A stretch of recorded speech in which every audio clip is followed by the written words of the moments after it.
mujyi Uvira by'umwihariko munsi w'ejo ntoya zitagira abapiloti bita drones zikaba zari mu kirere cy'uyu mujyi zikaba zoherezwe n'abarundi mu rwego rwo kugira ngo bisuganye bongere barebe ko basubiza inyuma umutwe wa M23 wamaze gushinga ibirindiro muri uyu mujyi, wamaze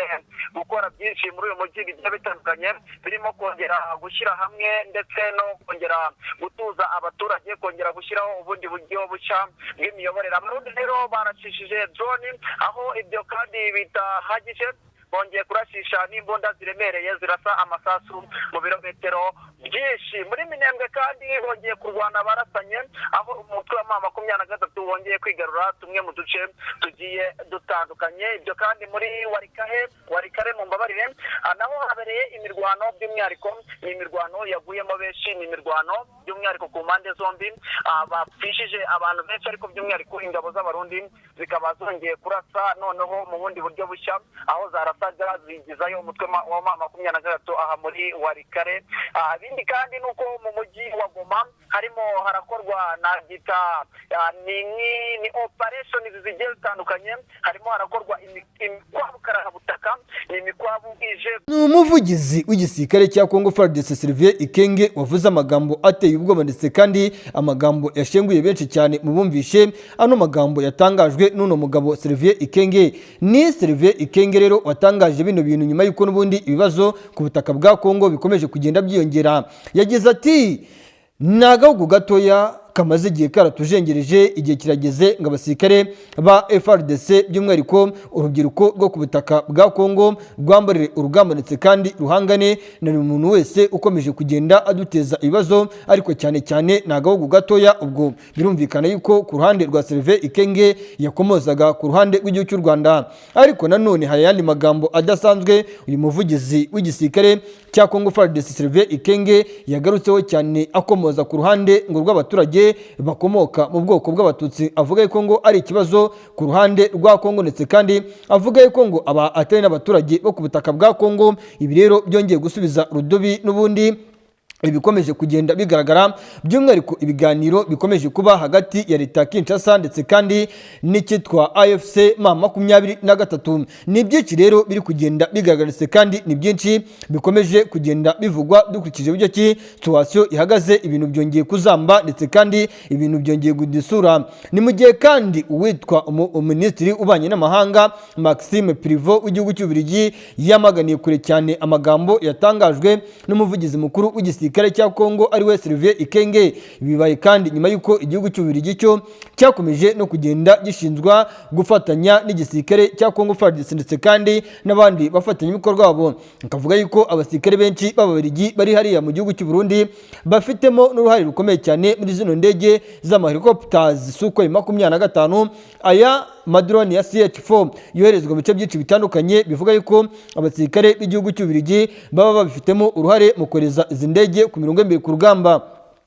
Nshuti bavanywe rero umuryango mugari, harayandi makuru mbazaniye kandi nibiza kudukundira ku mirongo wa telefoni turaza gukiraho inshuti ndetse kandi akamuvandimwe uherereye yara ku butaka bwa Congo atudondoshe atubwire uko situation ihagaze mu bice aherereyemo. Ni mu gihe kandi mu misozi yahitwa Katongo, Kigongo, iyi misozi yose yigaruriwe n'igisirikare cya FARDC nyuma yuko igisirikare cy'umutwe wa M23 cyambuwe Makabora ya mbere kikamburwa Makabora ya kabiri. Bikavuga yuko ibingo ku ruhande rw'umutwe wa M23 nyuma yuko batakaje Katongo bagatakaza Kigongo, baravuga yuko ibi byabaye mu rwego rwo kugira ngo birwaneho cyangwa se ngo bave mu bice bitore strategique bajye mu misozi iri strategique, ngo bitegeye cyane uruhande rw'igisirikare cya Congo FARDC nk'uko n'ubundi ku ruhande rw'igisirikare cy'umutwe M23 iyo bakuwe mu gace cyangwa se bakakikuramo, bo bavuga yuko ibi babikoze mu buryo bwa tactique za gisirikare nk'uko amakuru ari guturuka ku ruhande rw'igisirikare cy'umutwe wa M23 akomeje kugenda atugeraho. Nshuti bavanywe muryango mugari bakunzi bakadasohoka, nabwiza ukuri ko ibintu byongeye gundisa ndetse kandi ndanabwiza ukuri ko ibintu byongeye gukomera cyane ukurikije bucye situation ihagaze. Ibintu bikomeje kuzamba ndetse kandi ibintu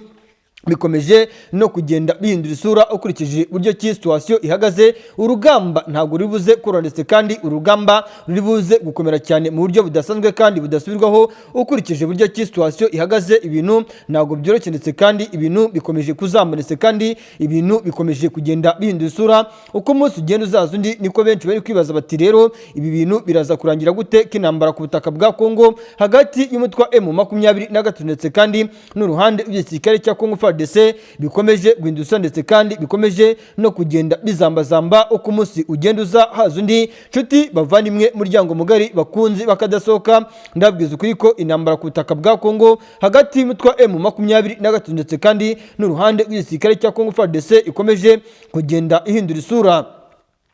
Ni mu gihe kandi mu yandi makuru dufite aka kanya akomeje kugenda atugeraho nk'ubu biravugwa ndetse kandi biremezwa yuko uretse imisozi ya Katongo, imisozi ya Kigongo yigaruriwe n'uruhande rw'igisirikare cya FARDC, ahubwo biravuga yuko operasiyo ku ruhande rw'igisirikare cya FARDC ndetse kandi no ku ruhande rw'igisirikare cya FDNB bakomeje gutegura ama operasiyo yo kwisubiza umujyi wa Uvira ndetse kandi bikavuga yuko imigambi bakomeje kugenda bayicura uko umunsi ugenda uzaza ndetse kandi ibi byose bakaba bakomeje kugenda babikora uko umunsi ugenda uzaza undi ukurikije uburyo ki situation ihagaze. Uruhande rw'igisirikare cya FDNB FARDC bakomeje gucura imigambi ikomeye cyane ndetse kandi imigambi itoroshye yo kwigarurira umujyi wa Uvira ndetse kandi bikavuga yuko ibi bakomeje kugenda babikora uko umunsi ugenda uzaza undi ndetse kandi bikavuga yuko imigambi bakomeje kwicura mu buryo budasanzwe budasubirwaho ndetse kandi bikavuga yuko bari kubikora mu rwego kugira ngo barebe buryo ki byose bishoboka yuko ngo umujyi wa Uvira bawisubiza. Ibi kandi bibaye nyuma yuko bivugwa ndetse kandi byemezwa yuko hari ama operasiyo y'abakomando b'umutwe wa 23 binjira mu duce bivuga yuko bakeka yuko turimo abawazalendo cyangwa se abasirikare ba FARDC bakica bamwe muri aba FDLR cyangwa se abawazalendo cyangwa se n'abasirikare ba FARDC udakuyemo aba FDNB. Ibi byose rero ngo ku ruhande rw'abasirikare ba FARDC cyangwa se FDNB bamara kumenya amakuru yuko n'ubundi ari udutero kuba icyitwa M23 itega gasho uruhande rw'abasirikare ba FARDC mu bice babaherereyemo byariya muri Uvira cyane cyane nk'utubari babanywiramo, dore yuko ngo uruhande rw'icyama kineza sarambwe ngo babazi utwo tubari rero bakadutera hanyuma bakajya hafi yatwo bagategera bamwe mu bakekwa yuko ari za wazalendo cyangwa abasirikare ba FARDC, hanyuma abenshi muri bo ngo bakaba bagira gutya bakabagobanura bakoresheje imigozi cyangwa se imbarasasa. Bikanavuga ko kandi hari n'ibindi byuma bikoreshwa birimo imisimari n'amakaramu mu rwego kugira ngo bambure ubuzima abo basirikare, nk'uko amakuru ari guturuka muri ibyo bice akomeje kugenda atugeraho. Ariko nubwo biri kuvuganitse kandi nubwo biri gutangazwa ku ruhande rw'igisirikare cy'u Burundi FDNB bo bakomeje kuvuga yuko ayo makuru yo baba banafite kandi babizi neza uko ibyo byose binaba. Akaba nayo mpamvu ngo akenshi usanga yuko bamwe mu baturage banashinzwe cyangwa bakekwaho kwifatanya n'uruhande rw'icyama cya M23 usanga rimwe na rimwe bambuwe ubuzima n'uruhande rw'abawazalendo, nk'uko amakuru ari guturuka muri bira bice akomeje kugenda atugeraho ndetse kandi uko umunsi ugenda uzaza undi bigaragara yuko ibintu bikomeretse kandi byongeye guhindura ndetse kandi urugamba rwongeye kuba icyitwa magasa ndetse kandi urugamba rwongeye gukomera cyane ukurikije buryo ki situation ihagaze. Ibintu bikomeje kuzamba ndetse kandi ibintu bikomeje no kugenda bihindura isura ukurikije buryo ki situation ihagaze. Ibintu ntabwo biri buze koroha muri rusange. Nshuti bavandimwe rero umuryango mugari hari ayandi makuru adasanzwe mfite aka kanya bivugwa ndetse kandi byemezwa yuko no mu misozi yegereye hafi neza ahitwa ngo ku mihanda iva za Karemi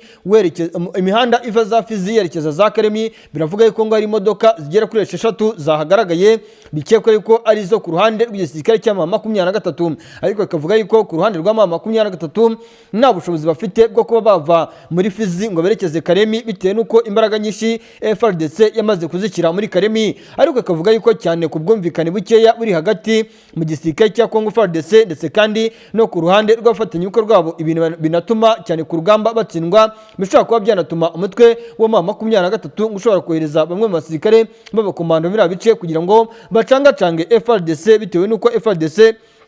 ikomeje kongera ingufu mu misozi ya Fizi cyane muri misozi yegereye za Baraka. Ibi rero ngo byatuma FARDC igabanya ingufu iri kwerekeza muri biriya bice ndetse kandi no gutekereza Uvira bakaba babireka ahubwo icyerekezo cyabo bakaba bakerekeza muri Karemi nk'uko amakuru ari gutangazwa. Ariko aya makuru kandi akanavuga yuko ku ruhande rw'igisirikare cya FARDC ndetse kandi na FDNB bari gutegura urugamba rutoroshye cyane mu misozi yose yo muri Sud Kivu kugira ngo bambure uruhande rw'umutwe w'intare zasarambwe ibice byose wigaruriye. Ariko akavuga yuko nubwo biri gukorwa aka kanya turi kuvugana uruhande rw'igisirikare cya FARDC ngo higanjemo icyitwa abagambanyi benshi n'ubundi bari gutanga amakuru bakayahereza uruhande rw'icyama cy'umutwe w'intare zasarambwe cyangwa se M23. Akaba nayo mpamvu M23 amakuru yimbitse kandi yeruye kuba biri gutangazwa cyangwa se kubiba biri gutegurwa ku ruhande rw'igisirikare cya FARDC yo bayamenya kare cyane bikaba binatuma n'ubundi uyu mutwe n'ubundi ngo ubwirinzi bw'ibice uherereyemo cyangwa se bw'ibice uteganya kujyamo ubikora neza bitewe n'uko n'ubundi baba bafite amakuru yimbitse kandi yeruye kubiba biri gukorwa cyangwa se kubiba biri gutegurwa ku ruhande rw'igisirikare cya Repubulika Iharanira Demokarasi ya Kongo ndetse kandi no ku ruhande rw'abafatanyabikorwa babo. Ukurikije uburyo ki situation ihagaze ibintu ntabwo byoroshye ndetse kandi ibintu bikomeje kuzamba. Nshuti bavandimwe muryango mugari w'akadasohoka, urugamba rwongeye kuba urugamba ndetse kandi urugamba rwakomeye cyane. Nk'ubu hari amakuru mfite mu misozi y'Iwarikare ari kuvuga yuko ngo imisozi yegereye Buringa, Nyenzira ndetse kandi n'ahandi hatandukanye imisada y'abasirikare ba FARDC iri kwerekezayo kugira ngo barebe buryo ki abo basirikare bakwerekeza mu misozi yegereye za Mifuti, Katuhunda ari hafi na Burura no mu misozi yegereye Bihambwe ngo bagabe ibitero mu misozi ya Tetwari ya Masisi, kuko bivuga yuko ku ruhande rw'icyama cy'umutwe M23 impamvu ukomeje kugira imbaraga zidasanzwe ngo nuko nta bitero bari kugabwaho mu bice byinshi bitandukanye kugira ngo nabo babacangacange babasanzasanze hanyuma bisange bafite umubare muke w'abasirikare mu bice byinshi baherereyemo. Hanyuma uruhande rw'igisirikare cya FARDC nabo intego bafite yo kwambura ibice by'ingenzi M23 yigaruriye bayigereho, ariko ikavuga yuko ibi bisa naho ngo amazi yamaze kurenga inkombe. Ukurikije buryo kingo uruhande rw'umutwe wa M23 ngo narwo uko rugenda rukomera cyangwa se uko rugenda rwiyongera ku bufasha butandukanye, intwaro babona zitandukanye bagura ziva muri ano mabuye y'agaciro bacukura ku butaka bwa Kongo, ngo izi ngizi zigira uruhare rukomeye cyane mu kuba n'ubundi ngo ari intwaro z'ubwirinzi cyane cyane izi z'ama GPS jamming mu bice byinshi bitandukanye cyane. Bivuga yuko n'ibitero byinshi bagabwaho by'indege cyangwa n'ibitero by'ikoranabuhanga mu buryo bumwe cyangwa se ubundi ngo baba babimenye cyane. Akaba nayo impamvu usanga ngo ikirere cy'umutwe wa M23 mu bice bigaruriye bamaze igihe bafite kugikontorora biba byoroshye mu buryo bumwe cyangwa se ubundi, bitewe n'uko bivuga yuko intambara nabo ngo bamaze kumenya yuko ari intambara ikoranabuhanga. Ibikoresho byinshi rero ngo bigomba kubafasha ku mirongo ku rugamba bamaze kubigura, ariko nubwo bivuga ku ruhande rw'igisirikare cya M23 yuko bamaze kugura ibikoresho by'ikoranabuhanga bigomba kubafasha biravugwa ndetse kandi biremezwa yuko ku ruhande rw'igisirikare cy'umutwe wa M23 ubu turi kuvugana nabo biravuga yuko nubwo ngo ibi bikoresho bamaze kubigura ngo ariko nta kimenyetso na kimwe cyagaragaza yuko bakwirara ku rugamba, kuko ngo biravuga yuko byoroshye yuko igisirikare cya FARDC ndetse kandi FDNB bafatanyije n'ababirigi ndetse kandi n'iyi Blackwater ikomoka muri Amerika y'Amajyepfo nayo yamaze no kongera abasirikare, kuko ku itariki 17 z'ukwezi kwa 12 mu minsi ishize twabonye bohereza abasirikare bagera ku 400 ba Blackwater bakomoka muri Argentine, Colombia ndetse na Mexique baje gufatanya mu murongo mugari n'ubundi wo guhangana n'icyama cy'umutwe w'intare zasarambwe nk'uko amakuru aturuka muri bice akomeje kugenda atugeraho. Ibi rero bikavuga yuko n'ubundi uyu mutwe nubwo ufite ibice byinshi bitandukanye kubyamburwa byashoboka, ariko nanone bitakorohera cyane ku ruhande rw'igisirikare cya FARDC. Ibi kandi birashingirwa kuko n'ubundi witwa M23 ukomeje kugenda ukomwa mu nkokora n'ibitero ukomeje kugenda ugabwaho n'igisirikare cya FDNB mu bice byinshi bitandukanye, ugasanga uduce tumwe na tumwe baratwambuwe mu buryo butatekerezwaga cyangwa se ngo bivugeho na buri muntu wese ukurikije buryo ki situation ihagaze, aho ibintu bikomeje kuzamuritse kandi aho ibintu bikomeje kugenda bihindura isura uko umunsi ugenda uzaza undi. Nshuti bavandimwe muryango mugari bakunzi bakadasohoka, ndabwiza ukuri ko urugamba rwongeye gukomera cyane kandi urugamba rwongeye kuba ihurizo. Hari amakuru adasanzwe ngira ngo tugarukeho cyane ku magambo yatangajwe na Minisitiri w'Ububanyi n'Amahanga Maxime Prevot wagiye wigarurira cyane ugaruka ku gihugu cy'u Rwanda avuga yuko gisapotinga umutwe wa M23. Maxime Prevot yaha amagambo adasanzwe yagarutseho cyane ngira ngo twinjiremo cyangwa se tugarukeho. Yagize ati: ndamaganira kure cyane amagambo yatangajwe n'umuvugizi mukuru w'igisirikare cya FARDC Sylvain Ikenge. Ni Minisitiri w'ububanyi n'amahanga w'Ububiligi Maxime Prevot wamaganye amagambo yavuzwe n'umuvugizi w'igisirikare cya Repubulika ya Demokarasi ya Kongo Sylvain Ekenge ngo wibasiye abatutsi avuga ko ngo ari imvugo z'urwango zidakwiriye. Nyuma y'ubwo butumwa Prevot abantu benshi bamusabye kuva mu magambo Ububiligi ngo bugafata ingamba zo guhagarika ndetse kandi ngo no gushyigikira cyane intambara ngo ahubwo bakareba uburyo ki bagira inshuti yabo magara. Perezida Antoine Felix Tshisekedi Tshilombo akaba yahagarika cyangwa se yareba uburyo ki imbaraga mu buryo bw'ibiganiro zishobora kuba zagaragara, ariko nanone bikavuga yuko imbaraga z'ibiganiro zaguranye cyane ndetse kandi bigaragara yuko ngo ku ruhande rw'icyama cy'umutwe wa 23 mu byifuzo biri kugaragara buri muntu wese cyangwa se ibyo batekereza bo ngo baba barifuza icyitwa Repubulika ya Kivu yose, nk'uko amakuru akomeje kugenda atangazwa ari guturuka muri bice akomeje kugenda atugeraho ndetse kandi ibintu bikomeje kugenda bitangazwa muri rusange. Nshuti bavandimwe rero muryango mugari, ndababwiza ukuri ko ibintu bitoshye ndetse kandi bikomeje kugenda biba bibi ubutaka bwa Kongo hagati y'umutwe wa 23, ibintu bikomeje kuzamuritse kandi bikomeje kugenda bindusura, aho benshi bibaza bati ibi bintu bizarangira gute cyangwa se iherezo ryabyo ni irihe? Ku murongo wa telefoni hari umuvandimwe mfite, reka mugerageze numve nawe adusangize atubwire ibiri kuvuga ndetse kandi kuri gukorerwa mu duce aherereyemo. Uraho neza nshuti muvandimwe? Mumeze mute? Mwazindukiye mu kazi kanyu gasanzwe mwebwe, ibintu ni amahoro? Hano mu gihugu cy'u Rwanda rwose turashima Imana, turi amahoro, ariko nyamuneka rwose ntabwo twaba amahoro abaturanyi bacu twumva umutekano udahagaze neza. Yego ntabwo byakunda, ariko ndimo ndakumva ibice sinzi wenda niba ari ngewe uri ahantu, dore ko ndi mu misozi, dore ko ndi mu misozi miremire by'umwihariko mu bice bya South Kivu. Ntabwo byoroshye kukumva, sinzi niba ari ngewe utakumva, niba ari wowe uri ahantu hatari network. Ni ukuvuga ngo network ntabwo byakora kuko ngira ngo waranabibonye yuko n'iminara imwe n'imwe aho ngaho muri ibyo bice yafunzwe nkurikije situation y'ibice uherereyemo, ariko turagerageza kwihuza mu buryo bushoboka amakuru uze kuyadusangiza, abakunzi bacu nabo baba babizi ko ibintu bitoroshye. Ibyo niko bimeze, nibyo by'umwihariko nk'uko wari ubigarutseho muri introduction, nk'uko anabikubwiye hano muri Ovira hagiye kuraswa amasasu menshi, hagiye kumvikana amasasu arimo araturuka Bujumbura, ni amasasu arimo araturuka mu kirere, by'umwihariko aho barimo barabasa aho ingabo za M23 zishinze ibirindiro hirya no hino muri uyu mujyi wa Uvira. Ni indege zitagira abapilote zirimo ziramisha urufaya rw'amasasu, by'umwihariko ku batuye hano muri Uvira, aho bibarurwa ko cyangwa se biri gutangazwa ko abanyamurenge benshi batuye muri utu duce ngo bamaze kuba batikira, bahasize ubuzima bwana. Yes, turaza kwikoza rero mu bice byinshi bitandukanye, ngira ngo reka mbande nce mu mfunyamfunyiza amakuru wamaye hano kugira ngo ibintu tubyihutishe neza, kubera yuko rwose mba nzi yuko ibice uherereyemo bitarimo amarezo, kubera ko mba nzi yuko ubwo butaka bwa Repubulika ya Demokarasi ya Kongo n'ubu ntabwo wumva neza, uragerageza ngira ngo kugenda wongera usubiremo ningeraho musubirishamo kuko birimo biracikagurika, ariko komeza nta kibazo bwana munyamakuru. Ndabizi rwose situation ntabwo iba yoroshye muri ibyo bice, ariko nanone turaza kugaruka muri ano makuru watugerageje kuduhereza mu misozi y'Imwenga. Hari imisozi watubwiye yafashwe, hari ibice byinshi watubwiye byafashwe, imisozi yo muri Mwenga utubwira yuko M23 igeze ahitwa mu misozi yegereye ahitwa za Nzombe, igeze mu misozi yegereye ahitwa za Rusenge, utubwira yuko imisozi yegereza Bukenze, utubwira yuko imisozi yegereza Ruriba, Biriza ndetse n'ahitwa Miruba. Anganga umutwe wa M23 wamaze kuhashyika mu misozi y'Iminembwe. Ni nyuma yuko umutwe wa M23 wigoruriye imisozi myinshi itandukanye, irimo za Kigundu, irimo imisozi ya za Kito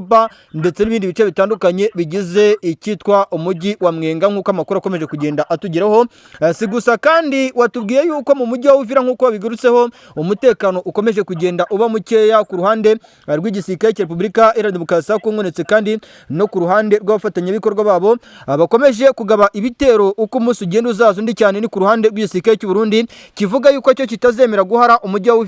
Uvira. Igisirikare cy'u Burundi kitahwemye no gutangaza yuko ngo ari centre yindi ya kabiri y'igihugu cy'u Burundi, cyangwa se ngari centre ya kabiri ya Bujumbura. Si gusa kandi bwana munyamakuru uherereye muri ibyo bice bya Kongo, uraza kutubwira no biri kubera mu misozi myinshi itandukanye yo muri Warikare,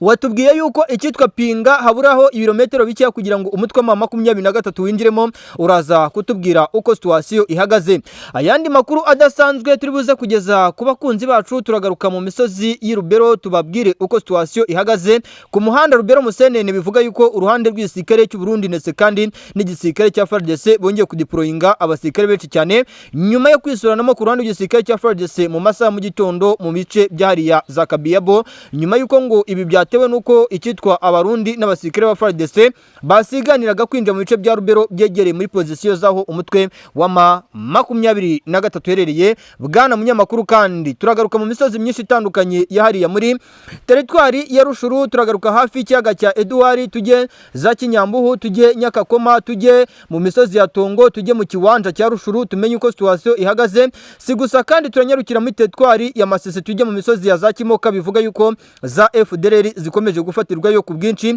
Si gusa kandi turanyarukira Daraga Marene hano muri Sakino mu misozi yegere mu Ibambiro, bivuga yuko uruhande rw'umutwe wa 23 ruri kuhakora imikwabu. Niko kandi none turamanuka tuva mu Ibambiro twerekeza mu mujyi wa Goma ahitwa za Mugunga, twerekeza za Mukakatindo, twerekeza mu misozi myinshi itandukanye ya hano za Rusayo na Rutoke, twerekeza za Kayembe Bukumu. Bwana munyamakuru, tuze kumenya uko situation ihagaze. Uri kunyumva neza? Uri kunyumva neza bwana munyamakuru? Ndakumva noneho ngira ngo sinzi ukuntu bigenze, ndimo ndakumva wari ubigarutseho. Wenda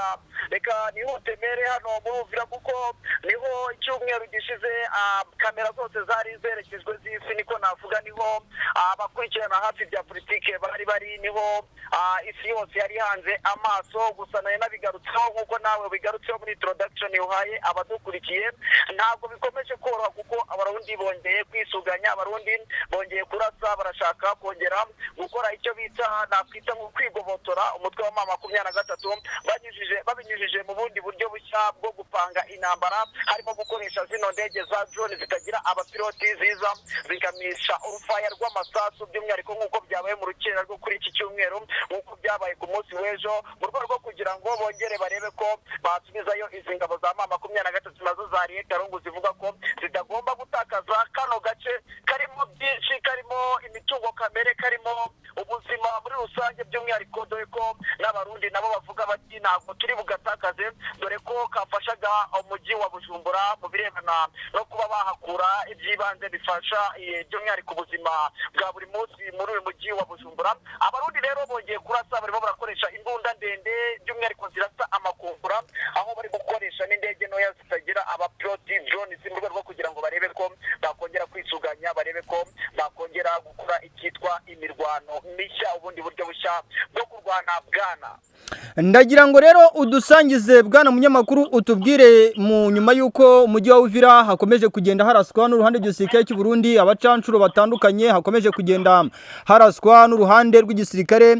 cya FARDC, ndetse kandi aba bahibu special force bivuga yuko n'abanakonda bamariye urugamba ba FARDC, nyuma yuko za FDLR ziri kuvuga yuko zitagomba guhara Uvira igare guhara Kivu y'Amajyepfo yose. Nyamuneka rero ndagira ngo udusangize, utubwire amakuru y'abaturage batuye za Mwange mu mujyi wa Uvira, abatuye za Kavimvira, abatuye Kibondwe, abatuye Munanira, abatuye Shenge, abatuye Kirungu, abatuye Kitara Kalungwe, muri ibyo bice wegereyemo, n'abatuye Gomba. Utubwire uko situation ihagaze. Ese wowe mu bice urimo waba ufite umutekano cyangwa nawe Murundi araza kukurasaho? Ndawufite, ariko n'ugucungacunga Mwange niho ngira ngo wenda ibintu bisa nkaho byakomereye, kuko n'ubundi ibyo bice byose bagiye barasamo, ariko Mwange